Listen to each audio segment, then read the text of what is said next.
Welcome. You're listening to the Malcontent News Russia-Ukraine War podcast, the show that cuts through the fog of war and updates you about the ongoing conflict in Ukraine. Don't forget to like, comment, and subscribe on Apple Podcasts, Spotify, and Google Podcasts. Hello, I'm Marina Yevshan, co-host of the Russia-Ukraine War Report podcast, and today is February the 27th, 2024. It has been 3,683 days since Russia started covert military operations in Crimea, 10 years and 7 days since the start of the Russia-Ukraine war, and 2 years and 4 days since Russia expanded its war of aggression. Today's podcast looks at events that happened on Monday and Tuesday morning. During the podcast, you will find the Russia-Ukraine war map helpful to visualize the areas discussed. A link is in the podcast description. There are map updates today. The Russia-Ukraine War Report is compiled by our team from around the world. Today's report includes information from our direct contacts and journalists in Ukraine, the Russian Ministry of Defense, the General Staff of the Armed Forces of Ukraine morning reports, operational commands north, south and east of Ukraine, open source intelligence, our in-house team of analysts and geospatial experts, and pro-Ukrainian and pro-Russian male bloggers and social media channels with a track record of trying to be accurate. We have one mission, the truth, because the truth matters.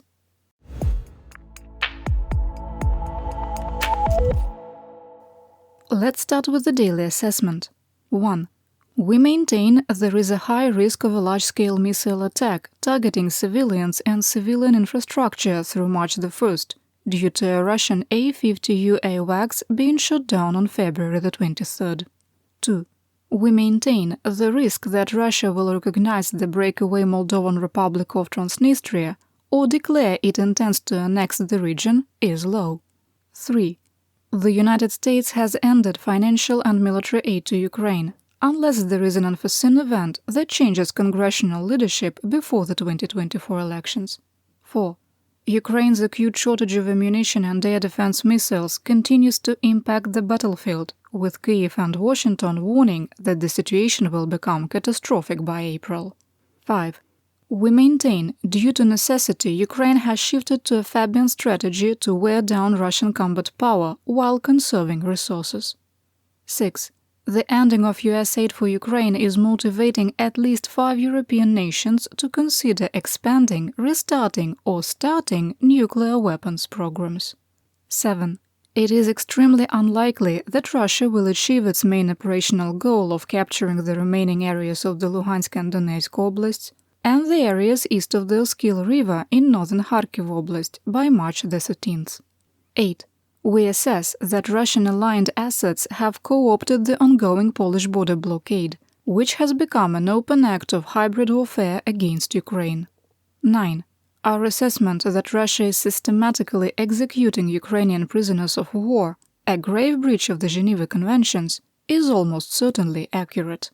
10. In our assessment, the Kremlin is preparing to complete the transformation of the governmental structure into a dictatorship, as it starts to build its first Stalin-style gulag. 11. We maintain that while the possibility of an intentional nuclear accident caused by Russian occupiers at the Zaporizhzhia nuclear power plant remains low, the condition is more serious than what the International Atomic Energy Agency is reporting.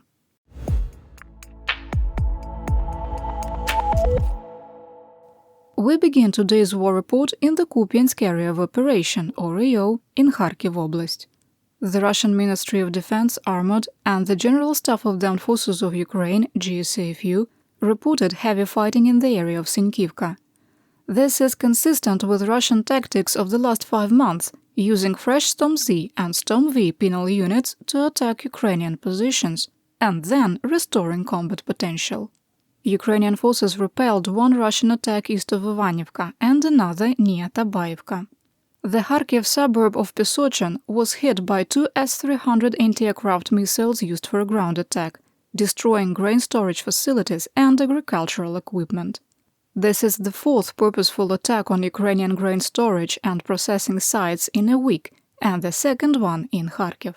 In the Kremennaia of Luhansk Oblast, Russian forces continued their attacks east and northeast of Terny without success.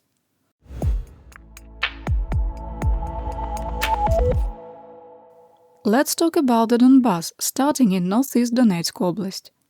In the Bakhmut AO, Russian forces are concentrating their combat strength in the direction of Ivanivske with the operational objective of capturing Chasiv Yar. Intense fighting continued northeast and on the eastern edge of the settlement. The spokesperson for Operational Command East, Ilya Yevlash, said that Russia would not find the path to Chasiv Yar an, quote, easy walk, adding that the settlement's defense is being fortified by engineering work. In the Klishivka AO, positional fighting continued northwest and east of Klishivka and near Andriivka. Armod reported fighting in the area of Kurdyumivka, but did not specify the direction. In the Toretsk, New York AO, Armod continues to report there is fighting in the area of Pivnichne and Shumy on the edge of occupied Gorlivka. In southwest Donetsk Oblast, Ukrainian forces remain unable to establish new defensive lines in the Avdiivka AO. To the north of occupied Avdiivka, Armod reported fighting near Novobakhmutivka. Russian forces have advanced toward Berdychi after passing through Stepove. 4 months of heavy fighting made the village indefensive. The map has been adjusted. Russian forces also advanced toward Orlivka and Tonenke after the capture of Lastochkine and capturing Severne, attacking from the east. The spokesperson for the Tavria Operational Strategic Group, Dmytro Lychovy, confirmed the withdrawals. Quote, units of the armed forces of Ukraine made a withdrawal from the village of Lastochkine in order to organize a defense along the lines of the settlements of Orlivka, Tonenke, Berdychi, and prevent the enemy from advancing further. Unquote. The situation in Orlivka and Tonenke is reported to be very difficult. Publicly available satellite images suggest that Ukrainian pre-engineered defenses are inadequate. The positions are not interconnected by trenches, making movement between the hard points extremely difficult and creating indefensible gaps. We maintain that the more likely defensive line extends on a curved line from Novobakhmutivka to Maximilianivka. There's a map in our situation report, and information on how to become a subscriber is in the podcast description. Southwest of occupied Avdiivka, fighting continued in the eastern part of Pervomaiske and near Nevelske, with no change in the situation. Pictures and videos showed a fire at a fuel depot, reportedly in occupied Makiivka. NASA Fire Information for Resource Management Systems, also known as FIRMS, showed significant thermal anomalies at the Chervonogvardiyska oil depot. In the Marinka AO, Russian forces continued to attack Krasnogorivka from the south, with support from the aerospace forces and artillery strikes. NASA firms showed fires north, east and south of the settlement, suggesting it is under heavy bombardment. The Ukrainian 46th Air Mobile Brigade reported that the situation was tense, and Russian forces had started to take its offensive to capture the settlement, quote, seriously. Fighting continued near Georgievka and in Pobeda, which remains contested. A United States-provided M1A1 Abrams main battle tank was destroyed in the northern part of the village. In the Vuhledar AO, heavy fighting on the outskirts of Novomikhailivka continued, with no change in the situation. In occupied Donetsk Oblast, Russia has continued construction of the Mariupol to Crimea railroad line, starting construction near Mariupol. Russia intends to connect to the existing railroad tracks at Kalchik, eventually completing the connection between Russia, Mariupol and Crimea.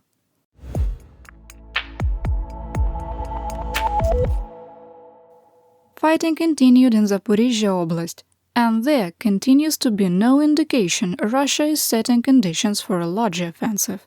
In the Gulay-Pole AO, Armod reported fighting in the areas of Morphopil, which is likely the same area that GSAFU reported fighting in a more vague report on February the 25th. In the Orikhiv AO, fighting was less intense south and west of Robotine after a series of failed Russian attacks. Russia is increasing its use of the Chinese-made Desert Cross 1003 ATVs in the region due to its speed. Previously, Russian forces were using the vehicles in the Kherson region. Russian forces destroyed the Ukrainian NASAMS air defense battery in Malishivka, northwest of the city of Zaporizhzhia. After reviewing the video, our analysts concluded the strike was on the critical air defense system and was not a decoy. After being hit by Smerch rockets, the battery clearly showed air defense missiles cooking off. We'll link to the video in our situation report.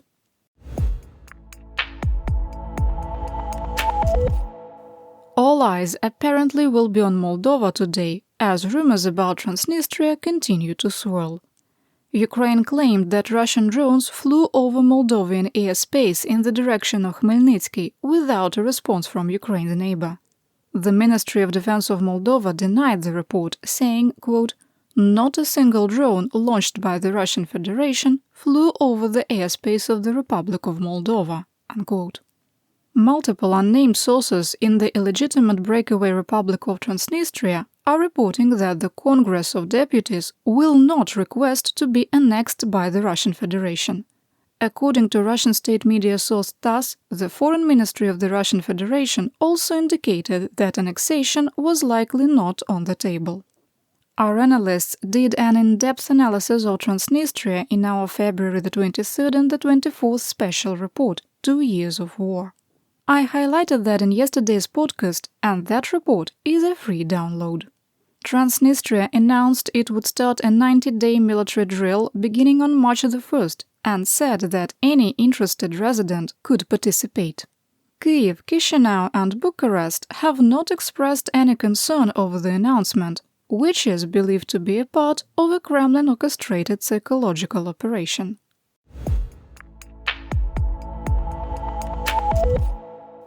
The border situation with Poland has not improved as protests expand. Farmers, backed by pro-Russian members of the Polish Confederate Party, carried out their threat to block the Frankfurt am Oder border crossing with Germany, creating massive traffic jams on the A12 highway. Polish truck drivers announced they would join the farm protests on March the 1st. On January the 17th, motor carriers agreed to end their protests through February, but would restart if Poland and the European Union didn't meet their demands. On March the 1st, farmers also plan to block the border with Lithuania. Protest co-organizer Karolis Pečinskis said they would stop Ukrainian grain and agricultural productions at Budzisko. The head of the Lithuania Association of Grain Producers, Aušris Macijauskas, said that the biggest problem for Lithuanian farmers is Russian grain, adding that area farmers have assured the organization they won't participate in the blockade. Polish Prime Minister Donald Tusk said that if relations between Ukraine and Poland crumble, it will be, quote, "the biggest idiocy in history." With tensions growing and clear evidence that the border protests are part of a Russian hybrid warfare campaign, the Minister of Agriculture of Latvia, Armands Krause, demanded that Russian grain imports into the EU be stopped. Quote, "Everything that is imported from Russia can be imported from Ukraine. And in this way we will support Ukraine and not help Russia feed its war machine," unquote. You're listening to the Malcontent News Russia-Ukraine War Podcast. Our team of journalists, researchers and analysts is funded by readers, listeners and viewers just like you. To support independent journalism, please consider becoming a patron. You can find us on patreon.com/malcontentnews.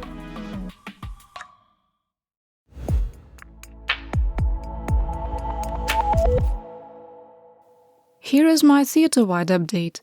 The Minister of Strategic Industries of Ukraine, Oleksandr Kamyshin, said that Ukraine was now able to match Russia's production capacity of one-way strike drones with similar capabilities to the Iranian Shahed 136. Quote, "As of this year, our ability to produce such drones is no longer inferior, both in terms of the amount of explosives they carry and in terms of range and other technical parameters," unquote. President of Ukraine Volodymyr Zelensky attended the Paris summit to identify how Europe can strengthen the defense of Ukraine. As part of the meeting, Zelensky said he spoke with French President Emmanuel Macron about receiving Mirage 2000 multi-role fighters. Approximately 20 nations attended, reportedly including representatives from Canada and the United States. Zelensky reiterated that of the 1 million artillery shells Europe promised to deliver by the end of March 2024, only 300,000 have been received. The EU vowed that another 170,000 to 190,000 rounds would be delivered by the end of March. There were numerous reports that the summit discussed sending European or NATO troops into Ukraine, including a story in the New York Times. The rumor appears to have started with an awkward quote from President Macron and a claim by Prime Minister of Slovakia, Robert Fico. All claims were denied by European and North American government officials. After the meeting, Polish Prime Minister Donald Tusk said, quote, "There is no reason why rich countries like the West, like NATO members countries, together should not be able to create a defensive capability that exceeds Russian capabilities." Unquote. Well, there is one reason – a lack of political will. Major General Vadim Skibitsky with Ukrainian intelligence said that Russia has a target to produce 2.7 million artillery rounds in 2024. Last year, Russia is believed to have produced 2,122 and 152 mm artillery rounds. He added that Russia had already removed all available ammunition from Belarus and had received up to 1.5 million rounds from North Korea. The Russian Chief of Staff and Commander of Russian forces in Ukraine, Valery Gerasimov, allegedly traveled to occupied Ukraine. The video showed a meeting with the commander of the 58th Combined Arms Army, but was carefully edited to prevent geolocation. President Zelensky signed into law the demobilization of conscripts. The last conscription was in late 2021, and under Ukrainian law, the soldiers can't be released while under martial law. Those who have completed their obligations but want to stay in the military can sign new contracts, while the rest will be released from service. Those who elect to leave will receive a 12-month deferment before they can be mobilized. Initially, conscripts couldn't even fight in the front lines, even if they volunteered, but the law was adjusted in 2023. The head of the Ministry of Internal Affairs of Ukraine, Igor Klimenko, announced that volunteers fighting in the Foreign Legion and their family members could obtain Ukrainian citizenship. In the interview with US news agency CNN, Zelensky said that Ukraine will not be ready to defend itself without additional support from the United States. He stated that Kyiv had created two plans, one with and without further aid. Quote, "If Ukraine does not receive aid, then we will have to focus only on defense." Unquote. Germany announced a new military aid package for Ukraine. We have more detailed information in our daily situation report, with link in the podcast description. Denmark announced its 13th military aid package to Ukraine, which includes unspecified ammunition, 80 BMP-2 infantry fighting vehicles, and 10 T-72 main battle tanks. France committed to providing 250,000 one-way drones to Ukraine by the end of 2024. The UAVs are equipped with fragmentation warheads, are fully autonomous, and use AI for targeting. The Parliament of Hungary ratified Sweden's accession to NATO in a vote of 188 for and 6 against. This ends an almost 2-year journey for Stockholm after Turkey delayed the application. The final step will be the approval by Tamás Sulok, the new president of Hungary, who was appointed after a scandal brought down Katalin Novak. It's a political blow to Russian President Vladimir Putin, who claimed a key reason to expand the war against Ukraine was to prevent the further expansion of NATO. When Finland joined the alliance on April 4, 2023, the length of Russia's border with the alliance doubled. Additionally, the Baltic Sea, which provides access to St. Petersburg, Russia, is now flanked by NATO countries on all sides. The far-right candidate for Prime Minister of the Netherlands, Geert Wilders, has not been able to build a coalition government. In a possible attempt to win over support, he announced that he would support continued aid to Ukraine after vowing to block all future support as part of his election platform. The High Representative of the Union for Foreign Affairs and Security Policy of the EU, Josep Borrell, said that Ukraine could face defeat in the coming months. Quote, "It's time for Europe to wake up and realize what a dangerous world it exists in, and increase support for Ukraine." Unquote. British Foreign Minister David Cameron also called for more aid from the EU and the US. Quote, There are many positive changes, but have we done enough together? No. Ukraine does not have enough missiles. Ukraine needs the support of the United States. Ukraine needs more funding, as well as weapons. Therefore, we must be true to what we said." Unquote. It appears unlikely the US Congress will pass a supplemental spending bill in the near future. Washington returns from a 13-day recess today and is facing a partial government shutdown that will start on March the 2nd. While Speaker of the House Mike Johnson said he opposes a government shutdown, it is more likely another continuing resolution will be passed.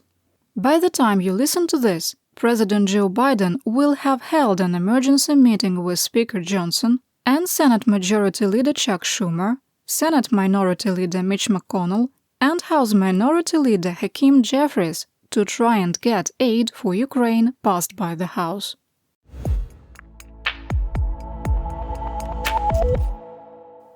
All aboard, we are headed to the land of Mobiks, Mobilization and Mir.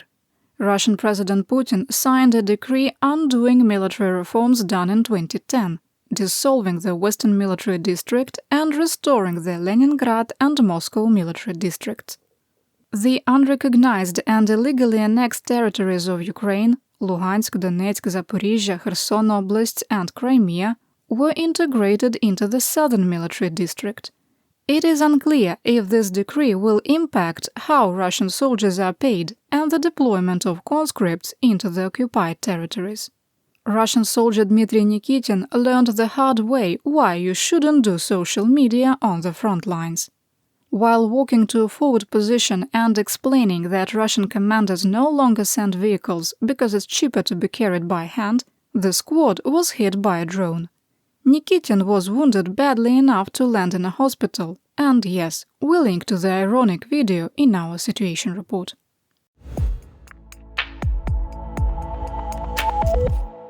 Putin's Purge continues to push Russia back to the age of Stalin. The Ministry of Justice announced plans to start building penal colonies in Russia that would house, quote, integrated groups of prisoners. There's another word for that, it's called a gulag. The idea was presented to Putin in 2023 by Minister of Justice Konstantin Chuichenko. The first facility will be built in the Kaluga region and house 3,000 prisoners. Chuichenko believes the return to gulags will pay for itself within a decade between reduced costs of managing convicts in penal institutions and profits from forced labor. The body of Russian political prisoner Alexei Navalny was returned to his mother, and a funeral is planned for February the 29th.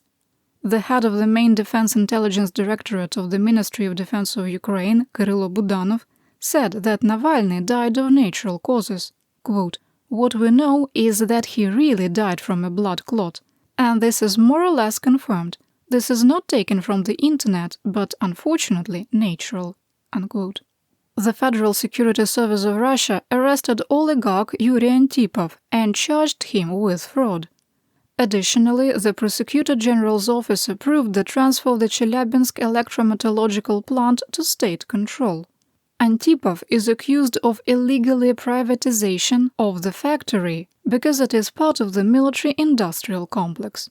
It is also alleged he gave customers in the United States preferential pricing. Chelyabinsk is the largest producer of steel and iron products in Russia and was unique because it had the right to produce under its own brand. The plant was privatized in the 1990s. The actions further reinforce that no one, not even oligarchs with a net worth of $700 million, is immune from actions by the state.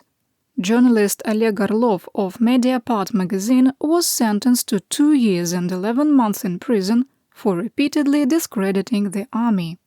He had been administratively punished last year and fined 150,000 rubles before new charges were filed. During his sentencing, Orlov appealed to the judge. Quote, "Aren't you scared? Aren't you scared about what's happening to the country? Aren't you afraid that not only you, but also your children will live in this dystopia?" Unquote.